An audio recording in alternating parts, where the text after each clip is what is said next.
Hello ছোট্ট বন্ধুরা, আজকে আমি তোমাদের ক্লাস 5-এর দ্বিতীয় পর্যায়ক্রমিক মূল্যায়নের পরিবেশ ও বিজ্ঞানের 7 নম্বর স্কুলটা সমাধান করে দেখাবো। দেখো, একের দাগে নিচের শূন্যস্থানগুলি পূরণ করো। পশ্চিমবঙ্গের জমির ঢাল ড্যাশ। এই প্রশ্নের উত্তরটা হবে উত্তর থেকে দক্ষিণে। উত্তর থেকে দক্ষিণে। একের দুয়ের দাগ দেখো, মালভূমি অঞ্চলে ঢেউ খেলানো ভূমির মাঝে উঁচু ড্যাশ আর পাহাড় দেখা যায়। এটা হবে টিলা। টিলা আর পাহাড় দেখা যায়। একের তিনের দাগ দেখো, সুন্দরবনের বিখ্যাত গাছটি হলো ড্যাশ সুন্দরী। একের চারের দাগ দেখো, বাঁকুড়ার চারিদিকে ড্যাশ জঙ্গল। এটা হবে শাল গাছের জঙ্গল। শাল গাছের জঙ্গল। মহানন্দা নদীর জন্মস্থান দার্জিলিং জেলার ড্যাশ। এটা হবে ডাউ হিলে। ডাউ হিলে। একের ছয়ের দাগ, কয়লা ও পেট্রোলিয়াম দুটোকেই ড্যাশ জ্বালানি বলে। জীবাশ্ম জ্বালানি বলে। জীবাশ্ম জ্বালানি বলে। দুয়ের দাগে দেখো, সঠিক উত্তরটি নির্বাচন করো। বড় রেলওয়ে স্টেশনের জন্য বিখ্যাত। এই উত্তরটা হবে ক্ষয়ের দাগ খড়গপুর। দুয়ের দাগ দেখো, ছৌ নাচের জন্য বিখ্যাত। এটা হবে কয়ের দাগ পুরুলিয়া। তিনের দাগ, চৈতন্যদেবের জন্মস্থান। এটা হবে ক্ষয়ের দাগ নবদ্বীপ। চারের দাগ, চিংড়িখালি দুর্গ অবস্থিত। এটা হবে গয়ের দাগ ডায়মন্ড হারবার। পাঁচের দাগ, লুপ্তপ্রায় মাছ হলো। এটা গয়ের দাগ মৌরলা। এবার দেখো, তিনের দাগে হ্যাঁ অথবা না লেখো। একের দাগ দেখো, ক্ষুদিরাম বসুকে গুলি করে হত্যা করা হয়। এটা হবে না। দুয়ের দাগ, মেঘনাদ সাহা ছিলেন একজন সমাজ সংস্কারক। এটা হবে হ্যাঁ। তিনের দাগ, মানুষের স্বাস্থ্য একটি সম্পদ। এটা হবে হ্যাঁ।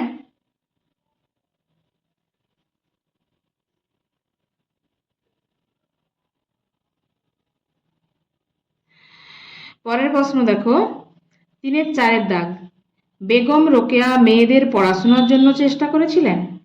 এটা হবে হ্যাঁ। পাঁচের দাগ, গান্ধী বুড়ি হলেন কল্পনা দত্ত। এটা হবে না।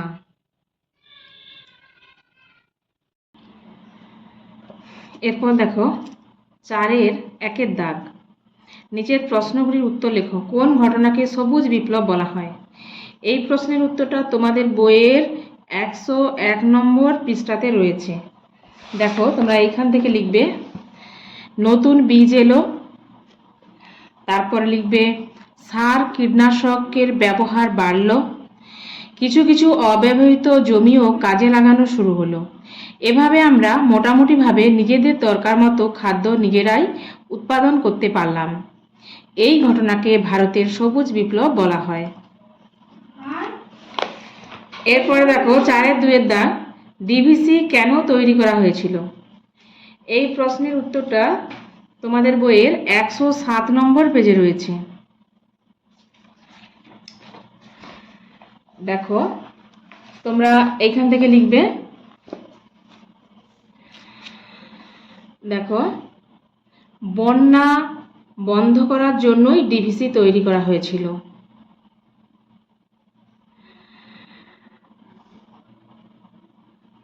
পাহাড় থেকে ঠিক ছিল, পাহাড় থেকে দামোদর নদী দিয়ে গড়িয়ে আসা বর্ষার জল জমিয়ে রাখা হবে।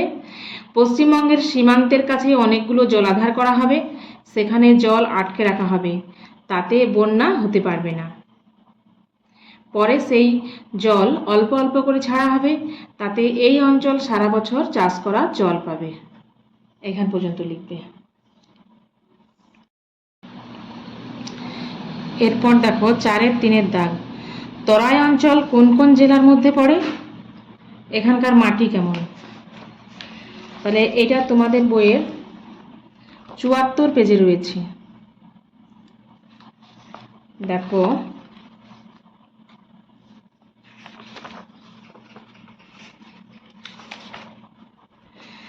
তোমরা এখান থেকে লিখবে যে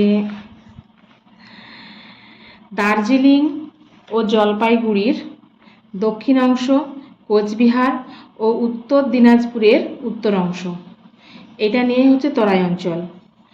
আর এখানকার মাটি কেমন না, এখানকার মাটিতে বালি, নুড়ি, পাথর বেশি, মাটি স্যাঁতস্যাঁতে, এইটুকু লিখবে। পরের প্রশ্ন দেখো, সুন্দরবন কিভাবে তৈরি হয়েছে, পশ্চিমবঙ্গের অংশের সুন্দরবনের দ্বীপ সংখ্যা কত। এই প্রশ্নের উত্তরটা তোমাদের বইয়ের 71 পেজে রয়েছে। তোমরা লিখবে এখান থেকে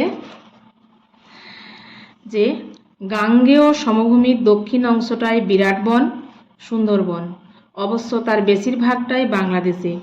উত্তর 24 পরগনার অল্প কিছু অংশ আর দক্ষিণ 24 পরগনার দক্ষিণ পূর্ব দিকের প্রায় পুরোটা জুড়ে সুন্দরবন। এই অঞ্চলের ভূমির ঢাল খুবই কম, এতটা লিখবে। এখানে কতগুলো দ্বীপ রয়েছে দেখো, পশ্চিমবঙ্গের অংশটায় 135টি দ্বীপ রয়েছে।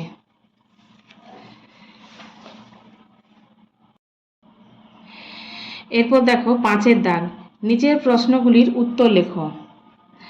গঙ্গা নদীর গতিপথ বর্ণনা করো। এই প্রশ্নের উত্তরটা তোমাদের বইয়ের 68 নম্বর পৃষ্ঠাতে রয়েছে। দেখো এই প্রশ্নের উত্তরটা আগেও তোমাদের হয়েছে। তোমরা লিখবে এখান থেকে, উত্তরাখণ্ড রাজ্যের গঙ্গোত্রী হিমবাহের গোমুখ গুহা থেকে এর শুরু, উত্তরপ্রদেশ বিহারের মধ্য দিয়ে এসে পশ্চিমবঙ্গের মুর্শিদাবাদ জেলায় ঢুকেছে, তারপর দুটো ভাগ হয়ে গেছে, বেশি চওড়া ধারাটা চলে গেছে বাংলাদেশের ভেতর দিয়ে, তার নাম পদ্মা, আর অন্য ধারা পশ্চিমবঙ্গের ভেতর দিয়ে গেছে। মুর্শিদাবাদের মিঠিপুর থেকে নদিয়ার নবদ্বীপ পর্যন্ত এই ধারাটির নাম ভাগীরথী, আর নবদ্বীপের পর থেকে এর নাম হুগলি নদী। এই ভাগীরথী হুগলি নদী ডায়মন্ড হারবার, হলদিয়া পেরিয়ে আরও দক্ষিণে গিয়ে বঙ্গোপসাগরে মিশেছে। 5-2 দাগ দেখো, জলচক্রের চিত্রটি অঙ্কন করো। এটা তোমাদের পরিবেশ বইয়ের 136 নম্বর পেজে রয়েছে। এখান থেকে দেখো এই ছবিটাই তোমরা এঁকে ফেলবে। দেখো ছোট জলাশয় ও নদী সমুদ্র থেকে জলীয় বাষ্প হয়, জলীয় বাষ্প উপরে ওঠে, পাহাড়ের মাথায় বরফ ও মেঘ হয়, সেখান থেকে হচ্ছে পাহাড়ি নদী ও বৃষ্টি। এটা তীর চিহ্ন দিয়ে এই ছবিটাই আঁকবে। আজ তাহলে এই পর্যন্তই, পরের দিন আবার পরের প্রশ্নগুলোর সমাধান করে দেখাবো।